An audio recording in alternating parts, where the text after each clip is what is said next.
सह संगठन मंत्री श्री श्रीनिवास जी महाशय। जब युवा मचलते हैं तो तूफान मचल जाते हैं, जब युवा मचलते हैं तो तूफान मचल जाते हैं, जब युवा उबलते हैं तो भूचाल उबल जाते हैं। ममता बनर्जी, इन युवाओं को बदलने की कोशिश मत करो। जब युवा बदलते हैं तो इतिहास बदल जाते हैं। आज इस पश्चिम बंगाल की भूमि पर एक इतिहास बदलने के लिए हम लोग आए हैं मित्रों। संपूर्ण पश्चिम बंगाल में कॉलेज कैंपस बंद होने के बाद भी आज हजारों की संख्या में अखिल भारतीय विद्यार्थी परिषद के कार्यकर्ता मन में एक विश्वास लेकर आए हैं।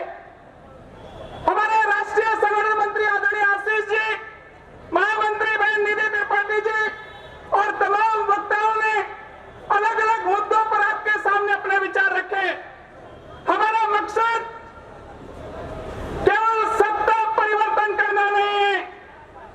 हम सब लोगों ने देखा है कि जो पश्चिम बंगाल और जितने यहाँ चित्र लगे हैं पश्चिम बंगाल का गौरव, आज किसी न किसी कारण से वह धूल धूसरित हो गया है।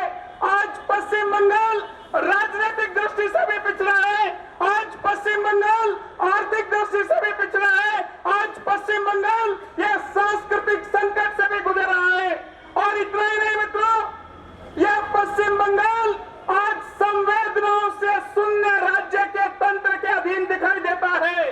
मैं आज इस मंच से पश्चिम बंगाल के एक एक व्यक्ति तक दाढ़ी भीट के राजेश और तापस की मां की पीड़ा कहना चाहता हूं।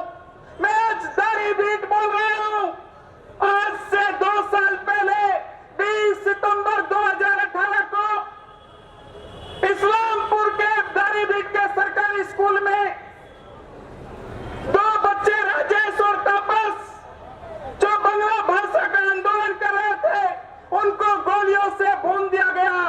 क्या आप में से कोई जानता है कि आज 2 साल के बाद भी राजेश और तापस का अंतिम संस्कार नहीं हुआ है? मैं ममता जी को कहना चाहता हूं, उन माओं के ऊपर क्या गुजर रही होगी जिनके बेटों के शव आज भी दाढ़ी भीट के नदी के किनारे पर न्याय मिलने के इंतजार में खड़े हैं। मैं आप सबसे पूछना चाहता हूं, दोनों हाथ उठाकर बताइए, क्या दाढ़ी भीट में राजेश और तापस को न्याय नहीं मिलना चाहिए? क्या राजेश और तापस के मामले की जांच ये सीबीआई से नहीं होनी चाहिए?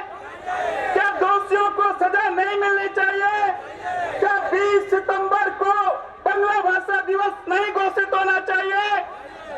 इसलिए आज इस समावेश में हम इन तमाम मुद्दों पर, हमारे सामने रोजगार का मुद्दा भी है मित्रों, हमारे सामने हमारी महिलाओं की सुरक्षा का मुद्दा भी है, हमारे सामने गणतंत्र की स्वच्छता का मुद्दा भी है, हमारे सामने आज मुस्लिम तुष्टीकरण के आधार पर वोट बैंक या अपीसमेंट की पॉलिटिक्स भी है।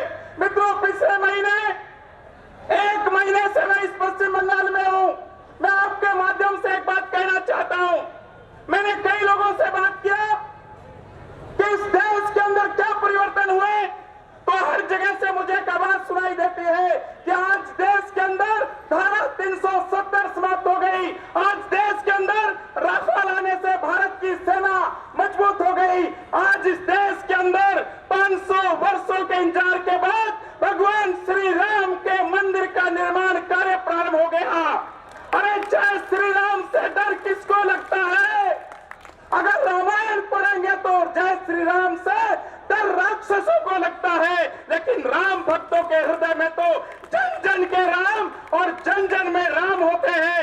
आज ये देश जय श्री राम के साथ अपनी सांस्कृतिक पहचान के साथ आगे बढ़ रहा है। जितने लोग खड़े हैं, एक बार मुष्टिका बना करके बता दीजिए कि जय श्री राम के मंत्र में कितनी ताकत है। जय श्री राम, जय श्री राम, भारत माता की वंदे वंदे वंदे। मित्रों, एक ही बात कहना चाहता हूं, हम आने वाले समय में एक उज्जवल भविष्य यहाँ आए हैं, मैं उससे निवेदन करना चाहता हूँ, अपने गांव में, अपने मोहल्ले में जाकर इन सारे मुद्दों पर एक जनमत निर्माण करना, एक मानस बदलने का काम करना है। हमारा आंदोलन महज सत्ता परिवर्तन के लिए नहीं है, एक माइंड सेट करने का आंदोलन है। और इसलिए विद्यार्थी परिषद एक बात के लिए जानी जाती है, जब जब भी विद्यार्थी परिषद कोई काम हाथ में लेती है, हम एक लॉजिकल एंड तक उस बात को लेकर जाते हैं। मित्रों, यहाँ के मेडिकल कॉलेज के एक प्रोफेसर ने मुझे कहा, उस दिन से मैं रात को ठीक से सो नहीं पाया। वो बात मैं आपके सामने कहना चाहता हूं और इस पश्चिम बंगाल के एक एक अभिभावक को, एक एक शिक्षक को, एक एक माता बहन को, एक एक नौजवान को विश्वास दिलाना चाहता हूं कि जो डर उनके मन में मैंने देखा, उन्होंने कहा पश्चिम बंगाल के युवाओं के सपने मर गए हैं, हमारे बच्चों ने सपने देखना बंद कर दिया है, क्योंकि यहाँ पर कभी कम्युनिस्टों का शासन है, यहाँ पर 10 साल के माँ माटे और मानुस का शासन है। लेकिन उन लोगों को मैं कहना चाहता हूँ, अतीत खुद जवाब होता है, अतीत से सवाल नहीं होते। अतीत खुद जवाब होता है, अतीत से सवाल नहीं होते। मिट्टी में गड़े बिना गुलाब नहीं होते।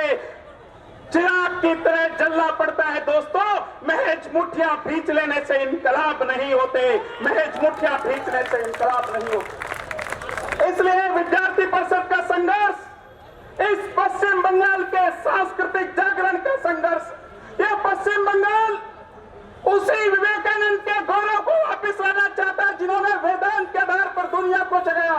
यह पश्चिम बंगाल नेताजी के उसी जय हिंद के नारे को जागृत करना चाहता है और यह पश्चिम बंगाल जागृत करना चाहता है उस वंदे मातरम की ध्वनि को, जो भारत की क्रांति का बीज मंत्र बन गया।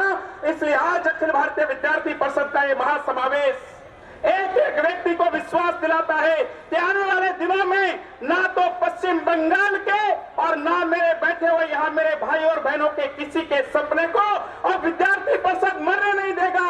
हम सबके मनों में एक ऐसा भविष्य का उज्जवल भविष्य दिखे, ऐसे उज्जवल भविष्य की दिशा का पश्चिम बंगाल वो बनाने का एक संकल्प इस महासमावेश से लेकर जाएंगे। और इसलिए मेरा आप सबसे निवेदन है, केवल रैली में नारा लगाने के लिए नहीं, इन मुद्दों को समझिए। आने वाले दिनों में एक वैचारिक बहस, आने वाले दिनों में एक सांस्कृतिक जागरण, आने वाले दिनों में जिसके कारण से हम कहते हैं कि छात्र कल का नहीं आज का नागरिक है।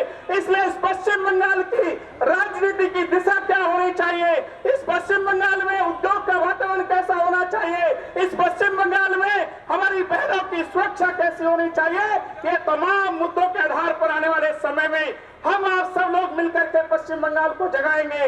मैं अंत में इतना ही कहना चाहता हूँ, एक हाथ में प्रलय दूसरे हाथ में सृजन लिए चलते हैं, एक हाथ में प्रलय दूसरे हाथ में सृजन लिए चलते हैं। सभी चलते कीर्ति में, हम अंधियारे में जलते हैं, आंखों में वैभव के सपने। अगर अंतिम बात सबको जमे तो दोनों हाथ उठा करके एक गगनभेदी नारे से इस पश्चिम बंगाल को बुझा देना। आंखों में वैभव के सपने, पग में तूफानी गति हो, राष्ट्रभक्ति का ज्वार न रुकता, आए जिस जिसकी हिम्मत हो, आए जिस जिसकी हिम्मत हो। भारत माता की, भारत माता की। एक बार जो अंतिम पंक्ति में खड़े मेरे मित्र, उनसे भी निवेदन है, एक बार सामने आ जाइए। और इसलिए अंतिम पंक्ति के सभी लोगों से निवेदन करना चाहता हूं, एक बार मंच की ओर चेहरा करके दोनों हाथ उठा करके एक संकल्प करिए कि उसी पश्चिम बंगाल के गौरव को